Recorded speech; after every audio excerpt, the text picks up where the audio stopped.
Good morning, children. Today we are going to learn a poem, The Parts of Speech. It is composed by unknown author. In this poem, the poet explained the parts of speech very beautifully. At first, I would like to sing this poem and then I will explain the meaning of this poem. Okay? Now let us enjoy this poem. Every name is called a noun, as field and fountain, street and town. In place of noun, the pronoun stands, as he and she can clap their hands. The adjective describes a thing, as magic wand or bridal ring. The verb means action, something done, to read and write, to jump and run. How things are done, the adverbs tell, as quickly, slowly, badly, well. The preposition shows relation, as in the street or at the station. Conjunctions join in many ways, sentences, words, or phrase and phrase. The interjection cries out, "Hark, I need an exclamation mark." Through poetry, we learn how each of these make up the parts of speech. Make up the parts of speech. The parts of speech. My friends, in this poem, all the parts of speech are explained. Number one, every name is called a noun. प्रत्येक नामाला noun असं म्हणतात. As field and fountain, street and town. जसं शेत, fountain means कारंजे, street म्हणजे रस्ता आणि town म्हणजे शहर. म्हणजे प्रत्येक वस्तूच्या, व्यक्तीच्या, ठिकाणाच्या नावाला नाम असे म्हणतात. Every name is called a noun as field and fountain, street and town. म्हणजे या दोन ओळींमध्ये field, fountain, street and town, शेत, कारंजे, रस्ता आणि शहर हे नाउन आहेत, म्हणजे नाम आहे. In place of noun the pronoun stands. म्हणजे नामाऐवजी येणाऱ्या शब्दाला प्रोनाउन्स म्हणतात, म्हणजे सर्वनाम म्हणतात. As he and she can clap their hands. या वाक्यामध्ये ही आणि शी हे प्रोनाउन्स आहेत. For example, Ramesh is a good boy. He goes to school every day. In this sentence, Ramesh is a noun, but he is a pronoun because he is reused instead of Ramesh. The adjective describes a thing, as magic wand or bridal ring. Adjective म्हणजे विशेषण. विशेषण म्हणजे नामाबद्दल विशेष माहिती सांगणाऱ्या शब्दाला विशेषण म्हणतात. मॅजिक वॅन्ड, जादूची काडी, और ब्रिडल रिंग, वधूची रिंग. यामध्ये मॅजिक वॅन्ड आणि वधूची रिंग हे ॲडजेक्टिव्ज आहेत. For example, she is beautiful girl. ती सुंदर मुलगी आहे.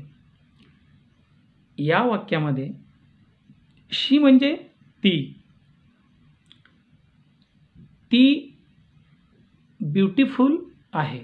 कशी आहे तर सुंदर आहे. म्हणजे Manisha is a beautiful girl. Manisha सुंदर मुलगी आहे. मनीषा या नाऊनबद्दल ब्युटिफुल हा शब्द आलेला आहे, म्हणजे ब्युटिफुल हे झालं विशेषण. The verb means action. Verb म्हणजे क्रियापद. क्रियापद म्हणजेच काय? Action, something done. जी काही कृती घडलेली आहे ती कृतीचं वर्णन करणारा शब्द त्याला म्हणतात क्रियापद. Verb means action, something done. To read and write, to jump and run. To read वाचन करणे, टू राईट लिहिणे, टू जम्प उडी मारणे, टू रन धावणे. धावणे, पळणे, वाचन करणे, पोहणे, लिहिणे, झोपणे, उठणे, बसणे, ह्या ज्या कृती दाखवणारे शब्द आहेत, action words, these all action words are called verb. या सर्व कृती दाखवणाऱ्या शब्दांना क्रियापद म्हणतात. How things are done the adverb tells. गोष्टी कशा घडतात, क्रिया कशा घडतात, तर हे आपल्याला ॲडव्हर्ब सांगतं. ॲडव्हर्ब म्हणजे काय? क्रियापदाबद्दल विशेष माहिती सांगणाऱ्या शब्दाला ॲडव्हर्ब असे म्हणतात. For example, as quickly, slowly, badly, well. या वाक्यामध्ये क्विकली जलदपणे, स्लोली सावकाशपणे, बॅडली वाईट रीतीने, वाईटपणे, वेल ठीक, हे शब्द म्हणजेच क्रियाविशेषण आहेत. उदाहरणार्थ, गणेश रन्स फास्ट. गणेश जोरात धावतो. या वाक्यामध्ये गणेश हे नाम आहे, रन्स हे क्रियापद आहे. परंतु रन म्हणजे धावणे. कसा धावतो तर फास्ट धावतो. म्हणजे फास्ट हे क्रियाविशेषण आहे, म्हणजेच ॲडव्हर्ब आहे. म्हणजे रन या क्रियापदाबद्दल अधिक माहिती देणारा शब्द म्हणजे फास्ट हा आहे. म्हणून क्विकली, स्लोली, बॅडली, वेल, फास्ट हे शब्द जे क्रियाविशेषण आहेत. The preposition shows relation. Preposition म्हणजे शब्दयोगी अव्यय. हे नामामध्ये, सर्वनामामध्ये किंवा कुठल्याही वस्तूंमध्ये संबंध दर्शवतात, त्यांना प्रिपोजिशन्स म्हणतात. For example, as in the street or at the station. In the street रस्त्यावर, ॲट द स्टेशन स्टेशनला किंवा स्टेशनवर. उदाहरणार्थ, the pen is on the table. Pen हा टेबलावर आहे. या वाक्यामध्ये ऑन हा शब्द शब्दयोगी अव्यय आहे, म्हणजे प्रिपोजिशन आहे.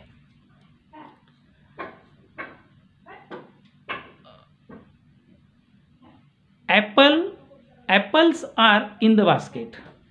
Apples are in the basket या वाक्यामध्ये इन हा शब्दयोगी अव्यय आहे, म्हणजे प्रिपोजिशन आहे. सफरचंद आणि बास्केट यामधील संबंध दर्शवणारा शब्द apples in the basket. Conjunctions join many ways. Sentences, words और फ्रेजेस अँड फ्रेज. शब्दांना जोडणारा, वाक्यांना जोडणारा किंवा वाक्प्रचारांना जोडणारा जो शब्द असतो त्याला कंजंक्शन्स म्हणतात. For example, or. गीता और Sita will come to birthday party. Gita किंवा सीता वाढदिवसाला येणार. किंवा हा जो शब्द आहे, ऑर म्हणजे किंवा, हा झाला कंजंक्शन्स, उभयान्वय, दोघांना जोडणारा, गीता आणि सीताला जोडणारा. And Pragya and Karuna are sisters. Pragya आणि करुणा ह्या बहिणी आहेत.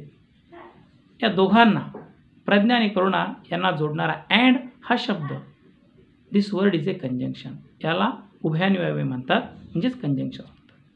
The interjection cries out hark. ज्या वेळेला आनंद, दुःख, आश्चर्य व्यक्त करायचं असेल त्यावेळेला आपल्या मुखातून अचानकपणे, उत्स्फूर्तपणे जे शब्द बाहेर पडतात त्याला इंटरजेक्शन म्हणतात, म्हणजेच केवळ प्रयोगी अव्यय. उदाहरणार्थ, ॲलास ही इज डेड. ॲलास म्हणजे अरे रे रे, ही इज डेड, अरे रे तो मरण पावला. हाऊ नाईस, किती छान, इंटरजेक्शन आहे, केवळ प्रयोगी अव्यय. ओ माय गॉड, अरे देवा. या शब्दानंतर उद्गारवाचक चिन्ह आपण देतो. प्रत्येक इंटरजेक्शन नंतर उद्गारवाचक चिन्ह येत असतं. तर अशा प्रकारे alas, oh my God, how nice, hurrah, hark हे सर्व शब्द म्हणजे इंटरजेक्शन्स आहेत. The interjection cries out hark, I need an exclamation mark. Through poetry, we learn how each of these make up the parts of speech. अशा प्रकारे या पोएट्रीमधून आपण the parts of speech शिकलो. Now I think you must have understood well this poem and the meaning of this poem. Okay? Tomorrow we will see some difficult words.